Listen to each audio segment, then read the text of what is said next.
যে অত্যন্ত বেদনাদায়ক দুটি ঘটনা ঘটেছে। একটি, চাকরির বয়স বৃদ্ধি করে যারা ৩৫ করতে চাইছেন তাদের উপরে পুলিশের টিয়ার সেল নিক্ষেপের ঘটনা ঘটেছে। বিষয়টি অত্যন্ত বেদনাদায়ক। আর সাভার আশুলিয়া অঞ্চলে যে শ্রমিকদের মধ্যে যে অসন্তোষ চলছে, সেই অসন্তোষের জের হিসেবে সেখানে গুলির ঘটনা ঘটেছে, একজন নিহত এবং কয়েকজন আহত হওয়ার মতো ঘটনা ঘটেছে। দুটি ঘটনাই অত্যন্ত বেদনাদায়ক। বেদনাদায়ক বলছে এই কারণে যে শেখ হাসিনার স্বৈরাচার সরকারের পতনের পর, শেখ হাসিনা দেশ থেকে পালিয়ে যাবার পর ডক্টর ইউনূসের সরকার যখন দেশ পরিচালনা করছেন, সেরকম সময়ে গুলির ঘটনা, যে কোনো গুলির ঘটনা ঘটবে, এটা একেবারেই অপ্রত্যাশিত। ডক্টর ইউনূসের সরকারের সময়ে আন্দোলনকারীদের উপরে টিয়ার সেল নিক্ষেপের ঘটনা ঘটবে, এটাও খুবই অপ্রত্যাশিত। প্রশ্ন হচ্ছে, এরকম দুটি ঘটনা ঘটলো কেন? এই দায় দায়িত্ব কার? প্রথমত কথা, সরকারের উপর এই দায় দায়িত্ব পড়বে, আইন শৃঙ্খলা রক্ষাকারী বাহিনীর উপর এই দায় দায়িত্ব পড়বে। এই জায়গাটিতে দায় দায়িত্ব না নেওয়ার কোনো কারণ নাই, দায় দায়িত্ব না চাপানোরও কোনো সুযোগ নেই। আমরা তো শেখ হাসিনা সরকারকে দেখেছি। শেখ হাসিনার যে চাটুকার্ত চমৎকারী সুবিধাভোগী যারা ছিল, শেখ হাসিনা গুলি করে শত শত মানুষ হত্যা করলেও তারা চুপ থাকতো এবং সেটাকে সে পছন্দ করতো এবং সেটাকে সমর্থন করত। আমরা তো সেই চাটুকার শ্রেণীর মধ্যে পড়তে চাই না। আমরা ডক্টর মোহাম্মদ ইউনূসের সরকারের সাফল্য কামনা করি, তার সরকারকে সর্বতোভাবে সমর্থন করি, সঙ্গে থাকতে চাই, পাশে থাকতে চাই। একই রকম ভাবে প্রতিটি ঘটনা নির্মোহভাবে দেখতে চাই, মূল্যায়নও করতে চাই। সেই কারণেই বলছি যে চাকরির বয়স ৩৫ অথবা শ্রমিক অসন্তোষ, এই দুটি জায়গার ঘটনাটি, এই ঘটনাটি যদি না ঘটতো তাহলে সবচেয়ে বেশি ভালো হতো। এখন এখানে এর পাশাপাশি যে কথাটা বলা দরকার, চাকরির বয়স বৃদ্ধির জন্য যারা আন্দোলন করছেন তাদের একটু বোঝা দরকার ছিল যে গত ১৫-১৬ বছর আপনারা কথা বলতে পারেননি। কথা বলতে গেলেই আপনাদের উপরে নির্দয়ভাবে নির্যাতন করা হয়েছে, নিপীড়ন করা হয়েছে, লাঠিপেটা করা হয়েছে। যখন সরকারের পক্ষ থেকে বলা হয়েছে যাদের যে সমস্ত দাবি আছে, যৌক্তিক দাবিগুলো অবশ্যই বিবেচনা করা হবে, আপনারা সরকারকে একটু সময় দেন। প্রধান উপদেষ্টার বাসভবনের সামনে গিয়ে যদি আপনারা জমায়েত হন, মিছিল করেন, তাহলে তাদের পক্ষে কাজ করা সম্ভব হয় না। এটা ডক্টর মোহাম্মদ ইউনূস অত্যন্ত চমৎকার ভাষা দিয়ে এই কথাটা বলেছেন আপনাদেরকে। তা আপনাদের তো আরেকটু সময় দিতে হবে সরকারকে। সরকার তো এখনো কাজ শুরু করতে পারেনি। আওয়ামী লীগের যে বিশৃঙ্খলা, অরাজকতা, ধ্বংসাত্মক অবস্থা, সেই জায়গা থেকে তো সে কাজ শুরু করতে পারেনি। তার আগেই যদি তার বাসভবন ঘেরাও করে মনে করেন যে এই সুযোগ এখনই দাবিটি আদায় করে নিতে হবে, তাহলে তো হবে না। আপনারা যদি সহযোগিতা না করেন, স্বৈরাচার আন্দোলনে নিশ্চয়ই আপনাদের, স্বৈরাচার বিরোধী আন্দোলনে নিশ্চয়ই আপনাদেরও ভূমিকা ছিল, নিশ্চয়ই ভূমিকা ছিল। আপনারাও ত্যাগ স্বীকার করেছেন। সুতরাং আপনারা কথা বলতে পারবেন না, দাবি জানাতে পারবেন না, সেটা আমি কোনোভাবেই মনে করি না। আপনারা দাবি জানাবেন, সেই দাবির সঙ্গে, যৌক্তিক দাবির সঙ্গে আমরাও থাকব। আর কিছু না হোক অন্তত সমর্থন তো করবো। কিন্তু সেটার জন্য আপনারা একটু সময় দেন। এখনই সবকিছু আদায় করে নিতে হবে, এই মানসিকতা যদি ত্যাগ না করা হয়, তাহলে এই সরকারের জন্য সাফল্য অর্জন করাটা খুবই কঠিন হবে। আর এই সরকার যদি সফল হতে না পারে, তাহলে পুরো বাংলাদেশ সফল হবে না। সেই ক্ষেত্রে আপনাদের চাকরির বয়স ৩০ থেকে ৩৫ করা তো দূরের কথা, চাকরির বাজারই তৈরি হবে না। সুতরাং এটা আমাদের সবার বুঝতে হবে বিষয়টি। তারপরও ২ সদস্যের একটি কমিটি করা হয়েছে। আমার ধারণা যে টিয়ার সেল নিক্ষেপের আগেই যদি কমিটি করা হতো, তাহলে আরো বেশি মঙ্গলজনক হতো। একটু দেরিতে হলেও সেটা হয়েছে, এটা সরকারের খুবই ইতিবাচক একটি দিক বলে মনে করি। সুতরাং আপনারা যারা আন্দোলন করছেন তারা বিষয়টি অত্যন্ত গুরুত্ব দিয়ে বিবেচনা করবেন বলে আশা রাখি। শ্রমিকদের বিষয়টি বলি। মালিকরা এই শ্রমিকদের স্বার্থ সংশ্লিষ্ট বিষয়ে সবসময় অত্যন্ত অস্বাভাবিক রকমের কৃপণ। তারা খালি বলেন মার্কেট, পোশাক শিল্প, কারখানা বন্ধ হয়ে যাবে, কারখানা বন্ধ হয়ে গেলে শ্রমিকরা খাবে কি। ভাই রে, শ্রমিকরা খুব ভালো করে জানে যে আপনার এই সমস্ত কারখানা বন্ধ করতে পারবেন না, কারখানা বন্ধও হবে না। বাংলাদেশ থেকে আপনারা যত কম মূল্যে, আবারও বলি, বাংলাদেশ থেকে আপনারা যত কম মূল্যে শ্রমিক পান, পৃথিবীর আর কোনো দেশে এইরকম শ্রমিক নাই। সুতরাং এই শ্রমিকদের স্বার্থ দেখার ব্যাপারে আপনারা আরেকটু উদার হন। আপনারা নিজেরা বিত্তবান, আরো বিত্তবান হন, তাতে কোনো আপত্তি নেই। সরকারের থেকে সুবিধা নেন, আরো সুবিধা নেন, তাতেও কোনো আপত্তি নেই। কিন্তু শ্রমিকদের সুবিধাটা একটু দেখেন, একটু বিবেচনা করেন। এই তৃতীয় পক্ষ, বাইরের শক্তি, স্বৈরাচারের সহযোগীরা সুযোগ নিচ্ছে, তো স্বৈরাচারের সহযোগীরা সুযোগ নিবেই। আপনারা যদি সুযোগ নেওয়ার সুযোগটা তৈরি করে দেন, সুযোগ নেওয়ার পথ তৈরি করে দেন, সরকারকে সহায়তা করেন, পোশাক শিল্প মালিকরা সরকারকে সহায়তা করেন।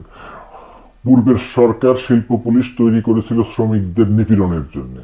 এখনো যদি যৌথ বাহিনী শ্রমিক স্বার্থের বিরুদ্ধে অবস্থান নিয়ে কাজ করে, সেটা কোনোভাবেই ঠিক হবে না। বাইরের শক্তি আছে, আওয়ামী লীগ আছে, ছাত্রলীগ আছে, যুবলীগ আছে, ইত্যাদি ইত্যাদি ইত্যাদি।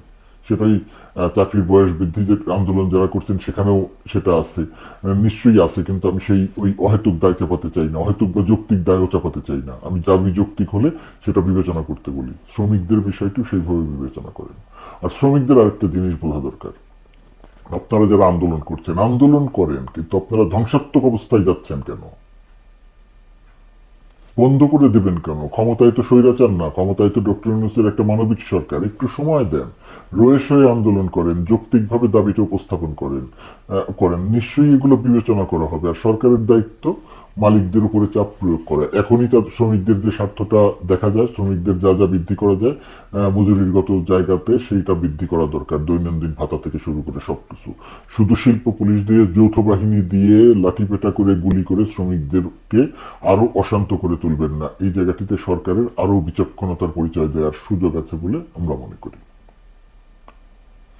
আরেকটা জিনিস, এই সরকার এখনো কাজ শুরু করতে পারেনি, বা কাজ শুরু করতে অনেক বিলম্ব হচ্ছে, কারণ দেশের পরিস্থিতি এমনিতেই স্বৈরাচার একটা অস্বাভাবিক অবস্থায় রেখে গেছে। আর পরবর্তীতে সবার যে দাবি দাওয়া, 17 বছর কথা বলতে, 16 বছর কথা বলতে না পারার যে বেদনা, সেই বেদনার একসঙ্গে প্রকাশ ঘটছে। সুতরাং সরকার কোন দিকে যাবে সেটা কুল পাচ্ছে না। কোন কোন উপদেষ্টাকে নিয়ে জনমনে যে অসন্তোষ আছে, তারা কাজ করছে কি করছে না, আমার ধারণা যে এগুলো একটু সময় পেলে মানুষের সামনে খুব পরিষ্কার হবে। কে কাজ করছেন, কে কাজ করছেন না, সেটা আপনারা বুঝতে পারবেন। কিন্তু একটু সময় দিয়ে একটা স্বাভাবিক অবস্থায় ফিরে আসার সুযোগ তো দিতে হবে। ধর্মীয় কার্ড খেলাটা বন্ধ করতে হবে। ধর্মীয় কার্ড খেলা বন্ধ করতে হবে। বিশ্ববিদ্যালয়ের শিক্ষক কামরুল হাসান মামুন বা সামিন আল উৎপাদের মতো মানুষদের বিরুদ্ধে যে বিষোদ্গারের দেখছি আমরা, সেটাকে বন্ধ করতে হবে। ব্র্যাক বিশ্ববিদ্যালয় ঘেরাও করবেন কেন?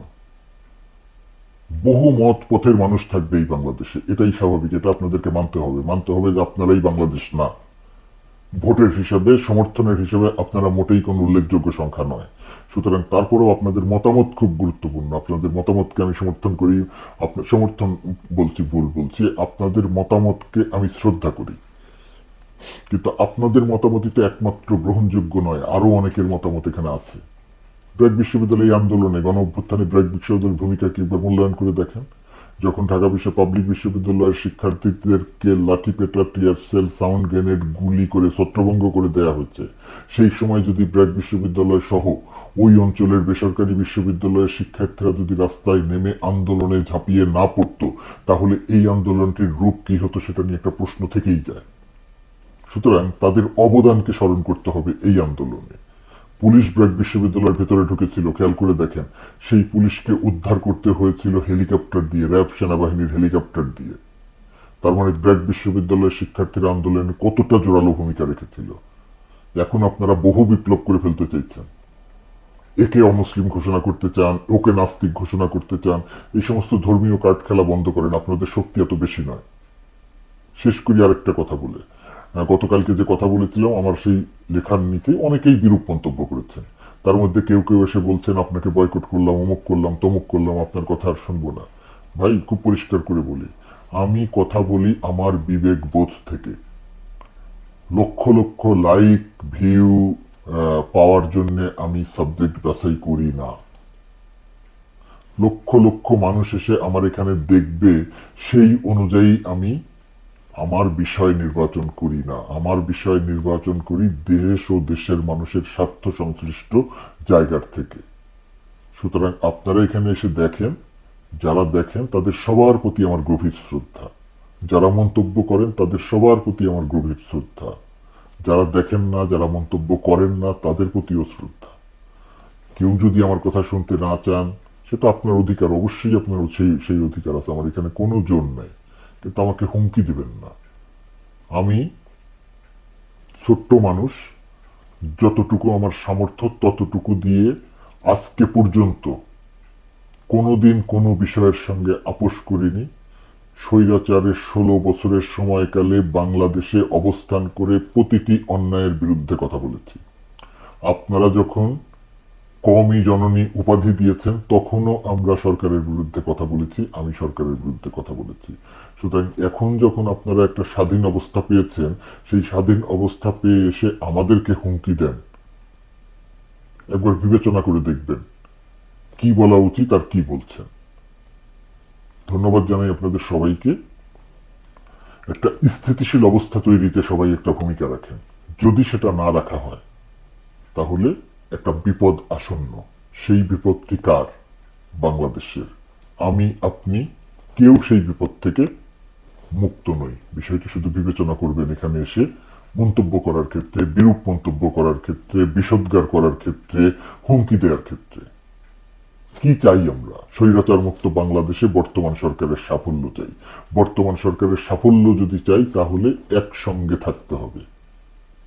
অহেতুক বিরোধ তৈরি করা, আবারও বলছি, অহেতুক বিরোধ তৈরি করে নিজেদের বিপদ ডেকে আনবেন না। আমার বিপদ মানে আপনাদেরও বিপদ। বিষয়টি বোঝার চেষ্টা করবেন।